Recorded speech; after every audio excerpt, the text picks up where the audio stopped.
Hello friends, आज हम देखेंगे for loop in C language. For loop जो हमारा होता है सी लैंग्वेज में, that is use for repeating some set of statement for a particular number of time. जब भी हमें अपनी कुछ स्टेटमेंट्स हैं, कोई सेट ऑफ स्टेटमेंट्स हैं जो हमें रिपीट करनी है कोई पर्टिकुलर नंबर ऑफ टाइम के लिए, तो we can use any loop, for loop, do while loop और वाइल लूप। आज हम फॉर लूप देख रहे हैं। फॉर लूप का जो सिंटेक्स है वो इस तरीके से रहता है। हम एक छोटा सा प्रोग्राम बनाएंगे जिसमें हम लोग देखेंगे कि फॉर लूप का यूज़ हम लोग कैसे कर सकते हैं।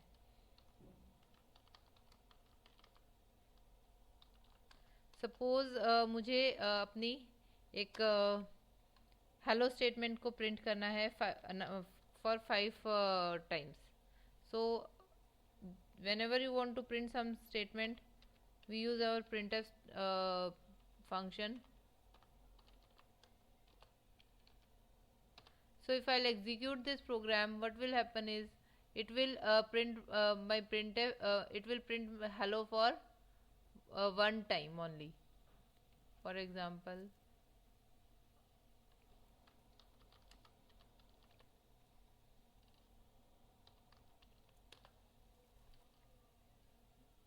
if I'll run this,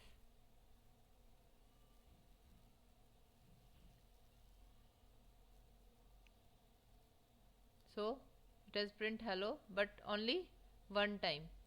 But I want कि मेरा जो ये hello है ये 5 टाइम्स प्रिंट होना चाहिए।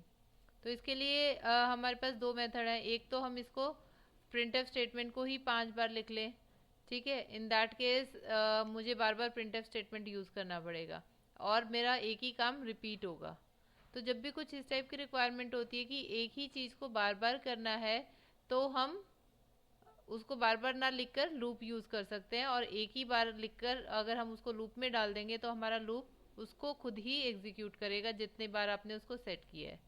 सो अगर सपोज इसको हम फॉर लूप से करना चाहते हैं तो what you need to do is, सबसे पहले इसमें हमें एक वेरिएबल चाहिए होता है जिसको आप जिसको हम बेसिकली कहते हैं कि it's a loop counter. Because उसी के थ्रू आपका लूप का कंट्रोल होगा कि लूप कितनी बार एग्जीक्यूट होना है, कहाँ से शुरू होना है, किस हिसाब से उसको हम इंक्रीज करेंगे डिक्रीज करेंगे, वो सब इसी वेरिएबल की वैल्यू पे डिपेंड करेगा। तो मैंने एक इंटीजर वेरिएबल लिया, फिर हम लिखते हैं फॉर, और राउंड ब्रैकेट्स में हम यहाँ पे पैरेंथेसिस में इसके तीन चीज़ें लिखते हैं। एक तीन बेसिकली हम कह सकते हैं कि तीन एक्सप्रेशंस लिखते हैं। फर्स्ट एक्सप्रेशन इज कि आप कहाँ से इस लूप को स्टार्ट करना चाहते हैं। तो मैंने लिखा कि आई को मुझे स्टार्ट करना है वन की, जब आई की वैल्यू 1 हो। और मुझे सेकंड इसमें फिर हम सेमीकोलन लगाते हैं जब आपकी एक expression is over. Second expression के लिए हम लिखते हैं, सेकंड एक्सप्रेशन इज बेसिकली आपका जो कंडीशन पार्ट होगा कि ये लूप चलेगा कब तक। तो मैंने बोला कि आई लेस देन इक्वल टू 5। फिर आप सेमीकोलन लगाते हैं यहाँ पे। जस्ट टेक केयर, यहाँ बीच में हमारा सेमीकोलन होता है, कॉमा नहीं। बहुत सारे स्टूडेंट्स यही मिस्टेक करते हैं कि दे पुट सेमीकोलन, यहाँ सॉरी कॉमा। यहाँ कॉमा नहीं होता है, सेमीकोलन होता है बीच में, तीनों एक्सप्रेशंस के बीच में। बेसिकली हम कह सकते हैं कि यहाँ तीन expression, expression 1, expression 2, expression 3। Expression 1 is जहाँ से हमें लूप को स्टार्ट करना है। एक्सप्रेशन 2 दोनों सेमीकोलंस के बीच में आता है, जहाँ पे आपको कंडीशन जहाँ तक लेकर जानी है, जिस हिसाब से हमें कंडीशन को एग्जीक्यूट करवाना है, कितनी बार मेरे को लूप को एग्जीक्यूट कराना है। Third part is your flow, कि मेरा लूप जो है वो कितनी बार इंक्रीज या डिक्रीज हो किस हिसाब से इंक्रीज या डिक्रीज होगा, ताकि कंडीशन एक बार हमें बेसिकली इंक्रीज करना है या डिक्रीज करना है वो हमारी मर्जी होती है। हमारी कंडीशन क्या होगी वो भी हमारी मर्जी है। सेट कहाँ पे करेंगे वो भी हमारी मर्जी है। लेकिन आपको इस हिसाब से इंक्रीमेंट डिक्रीमेंट करना पड़ता है कि जो आपने वैल्यू सेट करी है वो वैल्यू एक बार ऐसा टाइम आएगा कि ये इस कंडीशन को फॉल्स कर देगी, वरना आपका लूप हमेशा चलता ही रहेगा। तो हमें मान लीजिए 5 बार चलाना है, तो हम वेरिएबल की वैल्यू को इस हिसाब से इंक्रीज करेंगे कि वैल्यू लूप हमारा 5 बार चले और 6 टाइम पे ये कंडीशन को फॉल्स कर दे। तो उसके लिए हमें क्या करना पड़ेगा, आई को हम एक एक बार इंक्रीज करते चले जाएंगे। तो अब देखिए इसमें अगर मैं इस चीज़ को डाल देती हूँ तो क्या होगा, तो ये जो हमने प्रिंटफ स्टेटमेंट है ये मैं इसके फॉर लूप की बॉडी के अंदर, इसको जो पैरेंथेसिस होते हैं इसको हम बोलते हैं बॉडी, ठीक है। ये जो हमने फॉर लूप के नीचे लगाए हैं ये इसकी बॉडी है। बॉडी मीन्स कि जो भी आप इसके अंदर लिखोगे वो सारी स्टेटमेंट एग्जीक्यूट होंगी। यहाँ पे हमने सिर्फ हेलो लिखा है, आप और भी 4-5 कुछ स्टेटमेंट्स लिख सकते हैं, या जो भी काम करेंगे वो बेसिकली रिपीट होगा, ठीक है। तो यहाँ पे कोई सेमी कॉलन नहीं है क्योंकि ये अभी इसके नीचे फॉर की बॉडी हमें लिखनी थी। तो ये अगर आप यहाँ सेमी कॉलन लगा दोगे तो इसका मतलब ये टर्मिनेट हो गया है, तो फॉर के अंदर कुछ भी एग्जीक्यूट है करने के लिए है ही नहीं। तो इसलिए जस्ट टेक केयर कि यहाँ आप कोई सेमी कॉलन ना लगाएं पैरेंथेसिस के बाद, सेमी कॉलन सिर्फ यहाँ बीच में लगेंगे। तो अब देखिए ये लूप कैसे एग्जीक्यूट होगा। अगर मैं इसको प्रोग्राम को रन करती हूँ तो आप अपने आप से देख सकते हैं। एक सेकेंड, हम इसको /n लिख के नेक्स्ट लाइन में करते हैं।